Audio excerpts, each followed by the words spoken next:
نحمده ونصلي على رسوله الكريم أما بعد فأعوذ بالله من الشيطان الرجيم بسم الله الرحمن الرحیم۔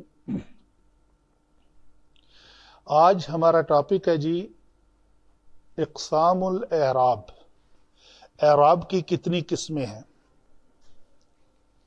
اعراب کی جیسا کہ میں نے لکھا ہے ٹوٹل 4 قسمیں ہیں۔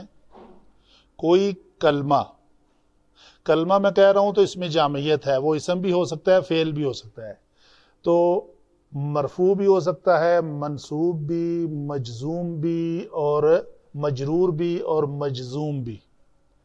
تو ہم نے ان کو ڈیوائیڈ کر لیا، ان کے علاوہ کچھ نہیں ہے، صرف 4 ہیں اعراب کی اقسام۔ تو تھوڑا سا پیچھے اس کا بیک گراؤنڈ دیکھ لیتے ہیں۔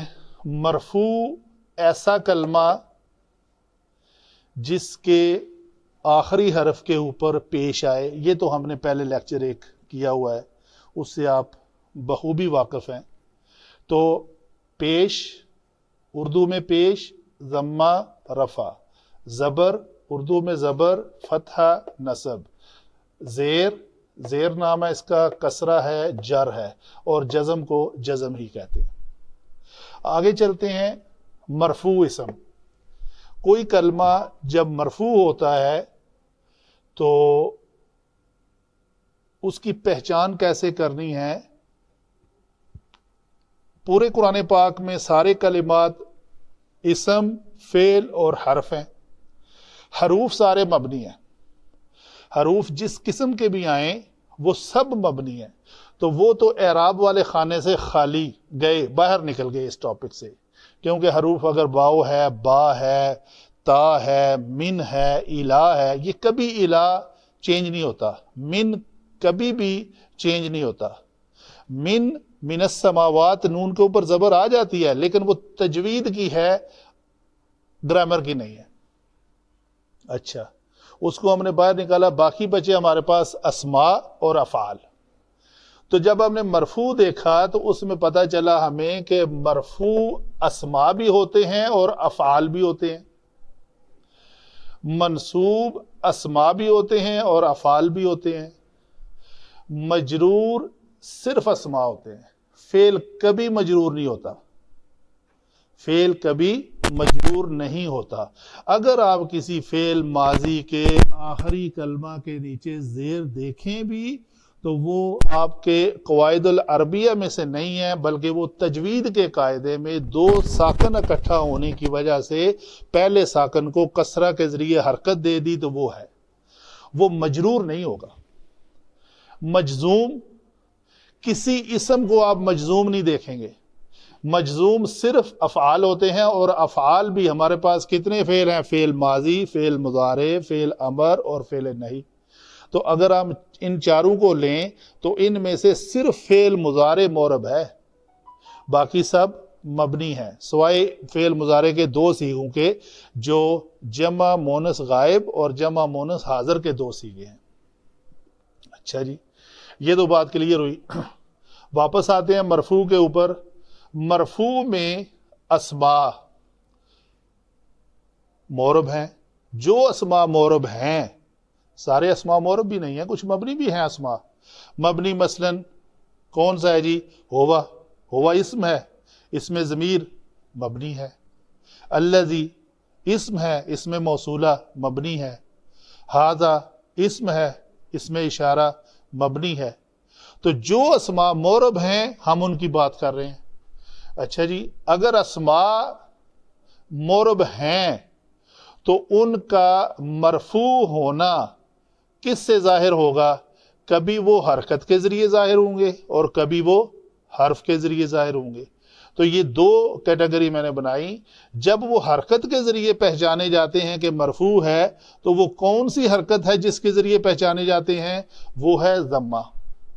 یاد رہے یہ 4 ریڈ جو میں نے دائرہ کیا ہے نا، یہ باتیں تو ہم کر چکے کہ جس کے اوپر ضمہ ہو وہ مرفوع ہوتا ہے، جس کے اوپر فتح ہو وہ منصوب ہوتا ہے، جس کے نیچے کسرہ ہو وہ مجرور ہوتا ہے، جس کے اوپر جزم ہو وہ مجزوم ہوتا ہے۔ اچھا جی، تو پھر جس کے اوپر فتح ہے تو وہ منصوب ہے، تو جس کے نیچے کسرہ ہے تو پھر بھی منصوب ہے۔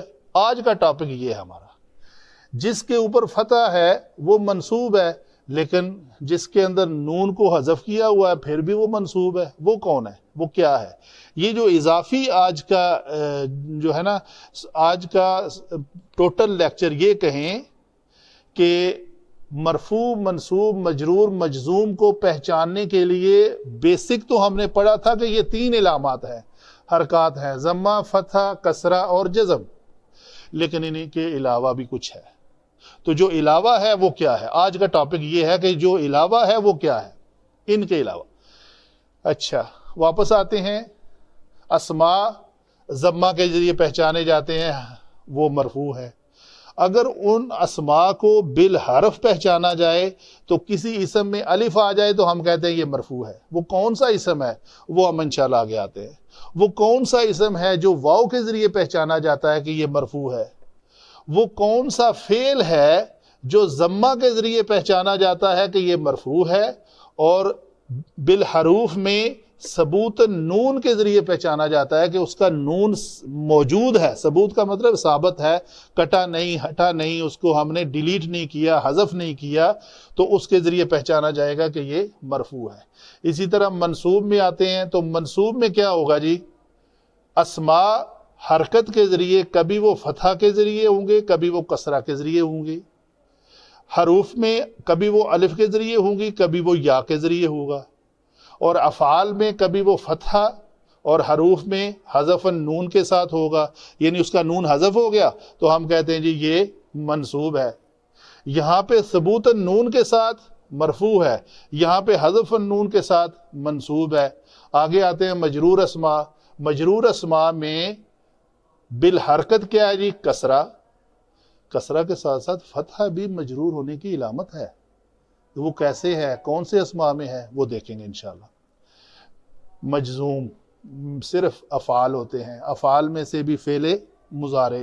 فعل مضارع میں مجزوم ہونے کی علامت بالحرکت کیا ہے؟ جزم۔